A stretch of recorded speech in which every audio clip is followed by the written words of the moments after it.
So good morning, everyone. So we're the first presenter to discuss our observations on elementary.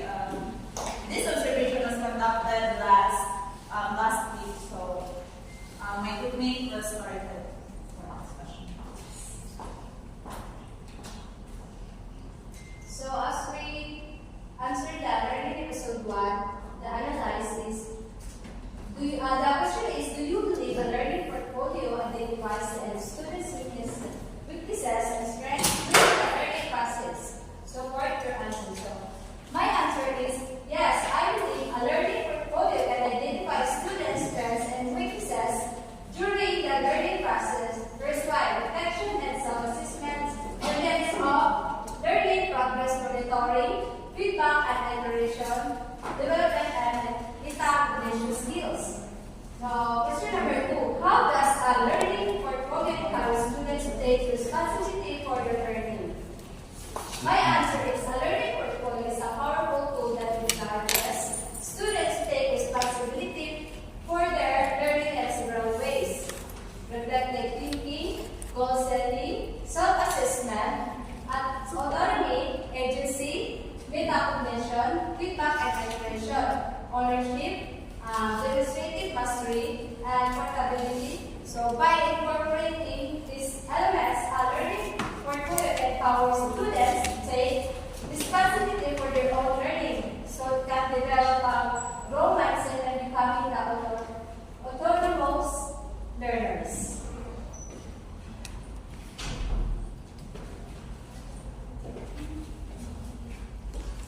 Good morning, everyone. So learning episode 2, observe, identify, and listen learning as an observation subject. So in social and emotional development, we observe na ang mga estudyante sa kindergarten and early elementary school is wala pa sila yung consistent talaga na circle of friends. Hindi pa they do not hang out often and still dependent on their parents for guidance and approval, and is beginning to focus on learning social skills. In cognitive development naman, we observe magkaiba talaga yung kindergarten and yung elementary kasi nga mas bata pa yung kindergarten. So, in kindergarten, they are still in a more concrete, self-centered phase of development, showing early signs of moral understanding. In contrast, elementary students are more likely to engage in discussions as they begin developing basic skills for gathering and comparing information. Analyze. Summary lang these observations reveal how students in kindergarten and elementary navigate more complex relationships, developing critical thinking and decision-making abilities, and handle the emotional and social challenges that arise during this transformative period of life. Understanding these growth patterns helps us educators support them in their continuing development.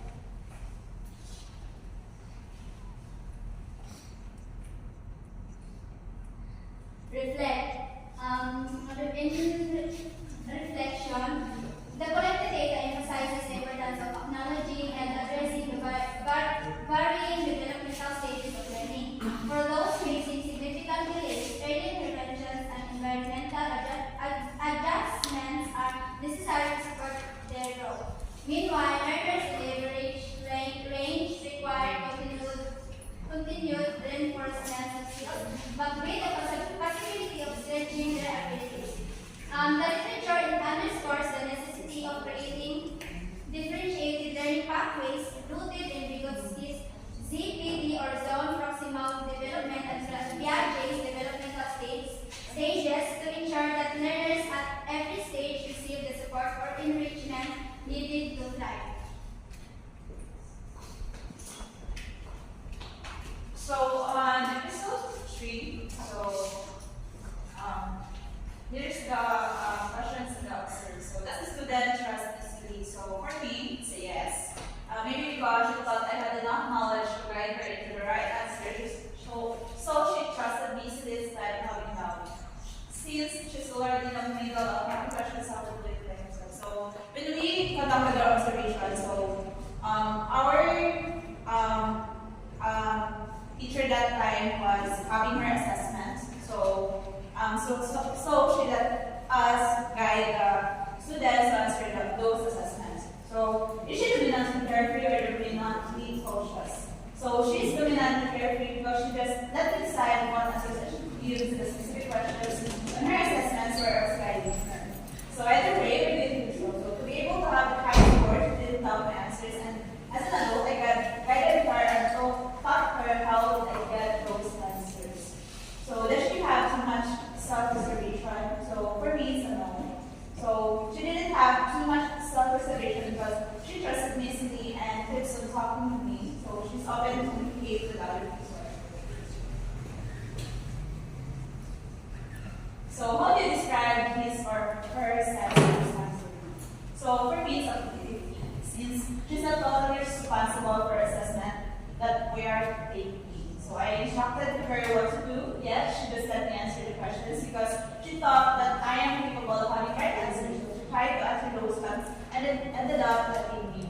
So if you are to look at your descriptions generally, it's a little much or little. So a bit much and a bit little. So rate how far she knows herself, 10 being the highest. So for me, it's a 7. So since she knows that she cannot answer that with her own ideas and she do it instead. So she's aware of herself that she cannot have the right answers directly. So for me, as our PhD that time, so I guided her.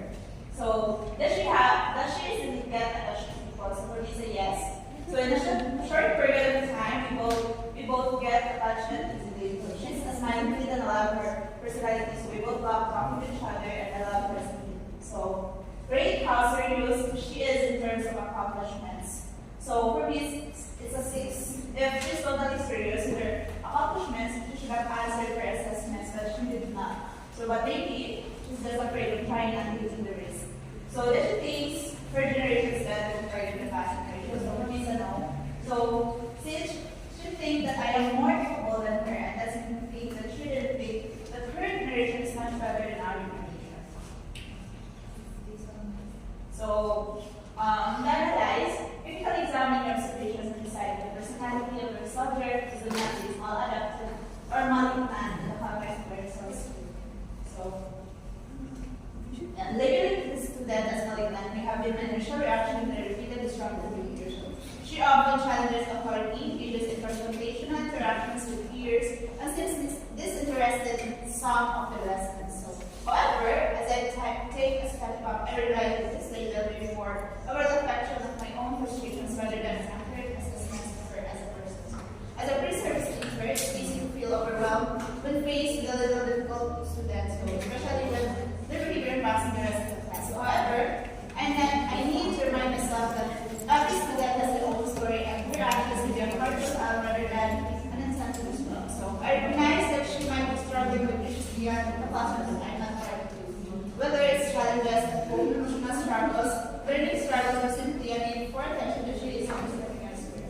So as a PSD, I need to approach her with more curiosity and compassion, seeking to understand the underlying process of her lack of self-esteem. Engaging her in one-on-one conversation and reaching out to her on where she's been struggling at and so make me a lot better support her. So moving forward, I want to shape my mindset to one of patience and empathy, while her behavior as an anxiety to challenging and need to remind myself that she's still developing emotionally and socially. And she may simply lack the tools to navigate her beliefs and ideas in a healthy way. Instead of viewing her acts inherently malignant, I can take proactive steps to create a more structured, supportive environment where she feels creative values are working together, there's potential to guide her and help her grow into a more positive contributor to the classroom. So under regulation, so the parents of the student is a permissive parenting which is practiced at a high level of responsiveness with low demands, which she's still a toddler. So they often avoid setting clear boundaries, which displays their lack of self-regulation and tendency to seek constant attention and guidance from authority figures and teacher. So that's why she exhibits signs of seeking constant approval, frequently testing boundaries, but without their studies or independence managing stuff. So this would explain why she often turns to me for help with tasks she is capable of completing herself or seeks my constant attention during tasks. Another reflection. So what were your thoughts on meeting the assumption observations and instruction? So my experience with this particular student, her dependency on me as a pre-service teacher was both surprising and challenging. So despite this challenge, she often sought my approval and guidance, particularly during the classroom. At first, I interpreted her behavior as an attempt to mobilize my attention or later lessons, but over time, it became clear that she was relying on me in ways that extended beyond typical student-teacher interactions. This dependency created a complicated dynamic as I struggled to balance meeting her emotional and academic needs. What made this situation particularly difficult was the combination of her neediness and her tendency to act out of class. So on one hand, she craved validation and often asked for help in class she would like to complete independently. However, on deeper reflection, I realized that her dependence on me may have stemmed from feelings of insecurity or a lack of stability in her life. So this insight allowed me to reframe my approach, seeing her as a student who needed structure, consistency, and emotional support. So I recognize the importance of establishing boundaries by improving, providing the support she needs, so encouraging her to take responsibility for her own learning and behavior is essential. But I also need to be patient in guiding her toward independence. By creating an environment where she feels secure and by giving her the tools to self-regulate, I hope to reduce her dependency on me. So, though her behavior may have seemed malignant at first, I now see it as an opportunity for growth, both for her as she learns to navigate her emotions and for me as I develop the skills to support students with complex needs. So in learning episode 4, in our observation, we can say that it is a teacher-centered classroom. So the preschool and the grade 3 classroom, the one who facilitates is the teacher. The educator plays a pivotal role in guiding the learning process, often leading activities and directing attention towards specific tasks. The curriculum is typically structured around the teacher's objectives, with lessons designed to convey predetermined knowledge and skills. Children are encouraged to engage in structured play and follow the teacher's instructions, which helps establish a routine and promotes discipline. However, this approach may limit opportunities for self-directed exploration and creativity, as the focus remains primarily on the teacher's authority and control over the learning environment. So sa pag-observe namin, kita namin na halos yung mga guro lang yung gumagawa ng kilos o gawa. So yung mga estudyante, sumusunod lang sila kung ano yung inuutos ng mga guro. So in a teacher-centered approach, the focus is often on one discipline or subject at a time, as the teacher typically directs lessons towards specific learning objectives. However, this does not preclude the integration of multiple subjects. Rather, it emphasizes a structured, sequential learning process. The teacher may incorporate various subjects within a single lesson, but the ultimate goal remains aligned with the teacher's planned curriculum. So, analyze. What are the possible consequences of teaching purely subject matter for mastery and the test in different groups of learners?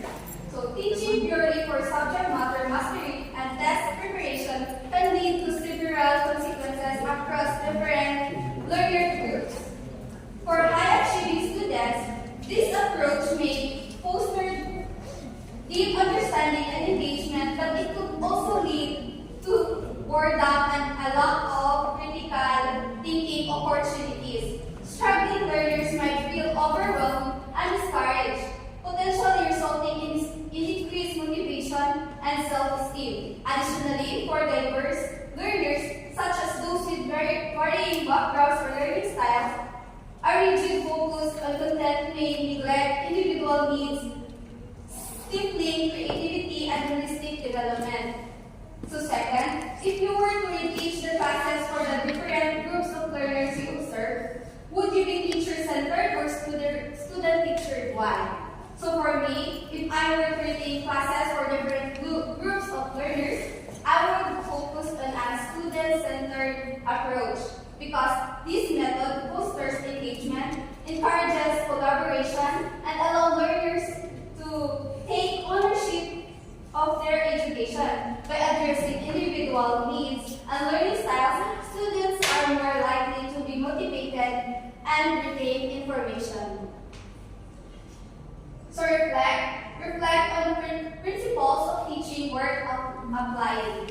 Reflecting on effective teaching principles reveals several key concepts that significantly enhance the learning experience. First, fostering active engagement is crucial. When students are involved in discussions and hands-on activities, they develop a deeper understanding of the material. Promoting a growth mindset encourages learners to view challenges as opportunities for improvement, which builds resilience and positive attitude toward learning. Differentiating instruction to meet diverse learning needs ensures that all students can thrive, acknowledging that each learner has unique strengths and challenges. Collaboration is another vital principle, as working together not only enhances understanding but also develops important social skills. Additionally, connecting lessons to real-world applications makes learning relevant, motivating students to see the value in what they are studying. By incorporating these principles, educators can create supportive and dynamic learning environment that nurtures curiosity, critical thinking, and a love for learning. So, para sa amin, ito ay nakabase sa aming obserbasyon sa preschool and elementary. So, both teachers are the docents that are involved in the better the learning. So, ay ginawa namin ay kung ano ang nakikita namin sa aming obserbasyon ay siya ang aming ginawa, nilagyan namin siya. So, dalawa namang ng numbers na walang check sa aming observation.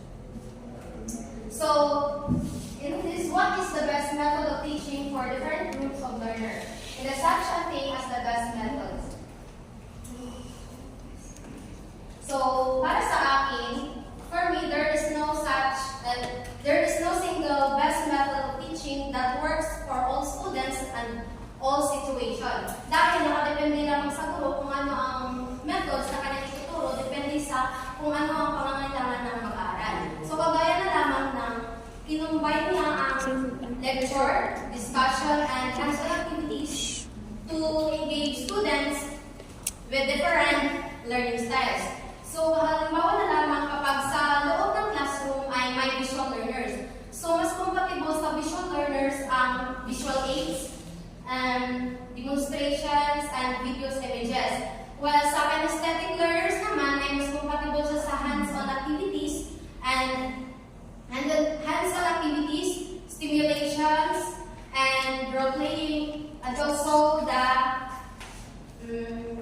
experiment. So while the auditory learners naman ay mas compatible siya, dito naka-apply ang lecture, discussion, and all audio materials. So for those learners with disabilities naman ay mas kailangan nila ng text-to-speech software and sign languages.